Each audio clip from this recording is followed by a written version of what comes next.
Sanmonani guys, welcome back to yet another video. You guys, there's an episode of Rea Tsotella that has been trending on Twitter, and I was just like, what are people talking about? Up until I thought to myself, let me just go on the DSTV app and watch like what really is going on about it, because it looks like it had so many South Africans like talking about it up until I watched it, you guys, and it was so sad, so touching. There was a point where I was close to dropping a tear because, like, you guys, people are going through the most. People are going through the most, and that's why sometimes people say, always be kind to people. Don't go around being rude to people unnecessarily, because you don't know what people are going through. You don't know that rude comments or that rude gesture that you did could just like be the last straw for someone.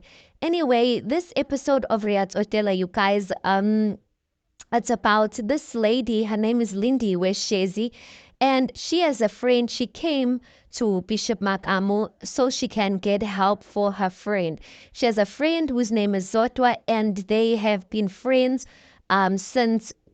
since forever. They've basically been friends for 16 years now.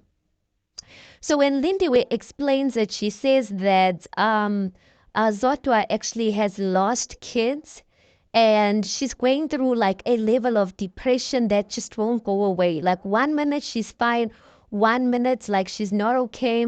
Ulindiwe, when she explains the story, she said that Uzotwa, her friend, had a sick child that passed away at 12 years old, and then 6 months later the son passed away, like her other child passed away. So basically Uzotwa had two kids that passed away within a 6 months period. And basically Ulindiwe says that, her friend, every time, even if like they can be laughing 1 minute and then another minute she'll talk about how she's a grieving mother, and when it's school holidays, when it's birthdays, or when schools reopen, she'll post statuses and say ukuthi abanyo mama bayavuka, to prepare for their kids, but yena abanazo ingane, you know so yeah, it's such a painful thing, you guys, but it looks like the way Ulindiwe explained it, that Uzota's really going through a patch in her life where like losing her kids is just something that she's finding difficult to recover from. And then they eventually brought in Uzotwa, you guys. And if you saw her, you guys, you doubt would see this woman's going through the most, because physically she takes care of herself. Like, I mean, she's got like dye on her hair. She's got like some brown dye on her hair, looks beautiful. She's got makeup, red lipstick, like usmati man. And yet she says, like, even though I look like this, I try and make effort, but inside, what's going on is like a lot. And she says that her whole life was dedicated to being a mother, and her whole life was dedicated to raising her kids. And now that, her kids has passed away, her life has quite frankly changed, but it has not changed for the better. She says that her kids, yes, were sick, and she tried to help them, but she could not save them. And the sad part, you guys, is that Uzota says she gave birth to 4 children, you guys, but she's only left with one. So all the rest of the 3 children, they passed away. So she says that she has, people have been trying to get help for her, but she has always thought to herself, what's the point of getting help? Because will that help bring back her children? Nah. And obviously the answer is no, but yeah, yo guys, like my heart was so heavy because the subject and the issue of kids is such a sensitive one, because so many people downplay it, because there's many people who like have kids, or their kids are healthy and live on, and it's an unconscious thing. But there's so many women who are living with the grief, you guys, of losing a child, when you give birth to a child, you never ever thinking that you as the parent, you're gonna bury that child. You one day think that your children are gonna be the one who are gonna bury you. So for you as a mother to bury 3 of your kids, guys, no, that's too much. So she explained her firstborn is 22 years old, and that's the child that she's left with that is alive. And she says the secondborn, she raised the secondborn up until the child was 2 years old, and then the child passed away. And then 4 years later, she had a thirdborn, and in 6 months, the child started showing signs of a child who was sick. So when they went to the doctor, they said it was kidney and lung issues. But when the child was 6 months old, the child started experiencing like problems, basically. And then while now she's been in and out of the hospital with this child, um, basically been taken from pillar to post, trying to sort out this issue that this child has, she in the process falls pregnant with another child.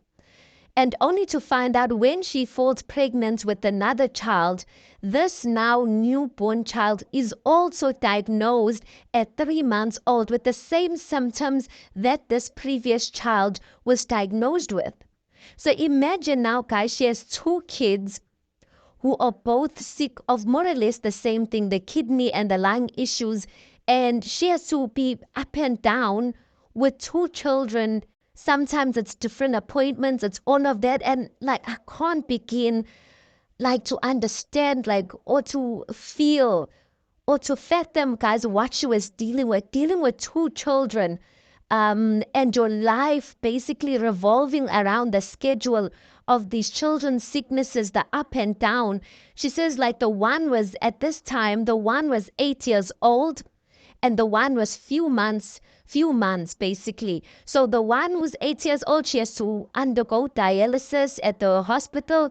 Then the other one was few months old, like your guys, your. And she goes on to say the oldest one was now 8 years old, was like 32. The child was 32 kgs. Well, they said the child passed away when she was 12. So I guess when she was 12 years old, she was 32 kgs, guys.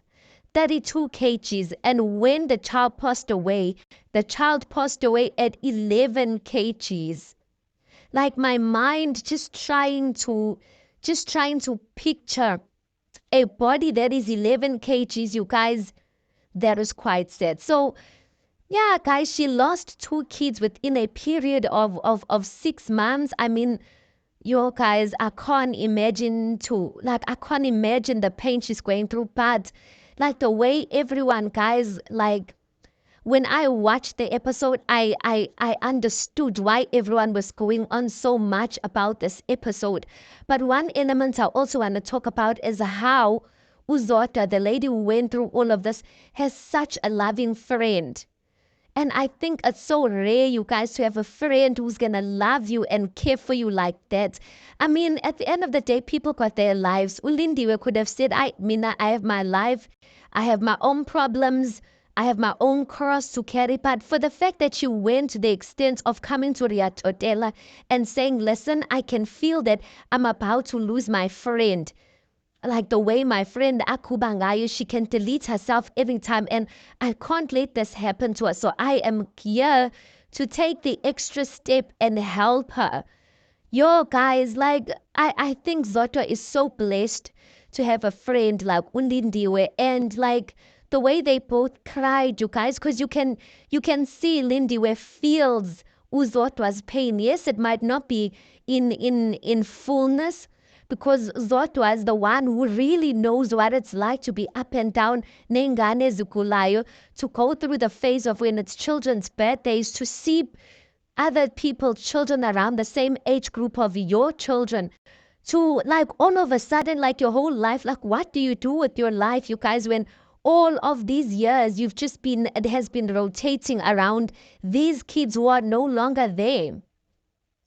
So yeah, like it was a painful thing. And then the one daughter, the oldest daughter was left. She got to speak as well, and she was just speaking about that.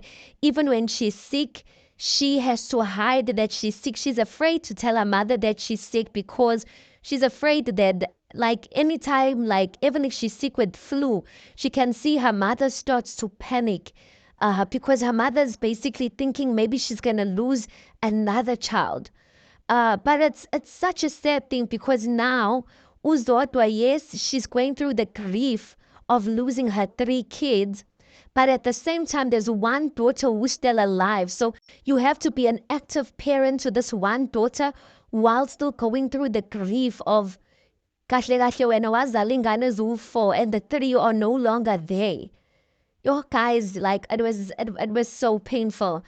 But yeah, like, even Bishop Makamu's words of comfort to them was just so comforting. You know, Bishop Makamu said something that Rea Tsotella is a show that has drama, but this episode, you guys, it pulled and drawed attention to everyone. Everyone was going through something, could draw strength from that lady. And I just thought, even for myself, with yes, didn't like but when I thought of what she's been through, I thought to myself, it's nothing in comparison. What I'm going through is nothing in comparison to what she's going through. And I think, you guys, if you do have the opportunity, please go and watch the episode. But this is just a reminder, you guys, that sometimes we go through stuff not for our own selves, but for the sake of other people. So always remember, the problems you go through, everything you go through, it's not meant to destroy you, but you're supposed to come out of it with a testimony. You are supposed to tell your testimony to other people so that other people receive healing from it. Anyway, you guys, tell me, what did you think of this episode if you got to watch it? Or if you're just listening to the commentary, what you think about it. Please do make sure you like the video. Please do subscribe. It is absolutely for free of charge. And I'll see you guys on the next one.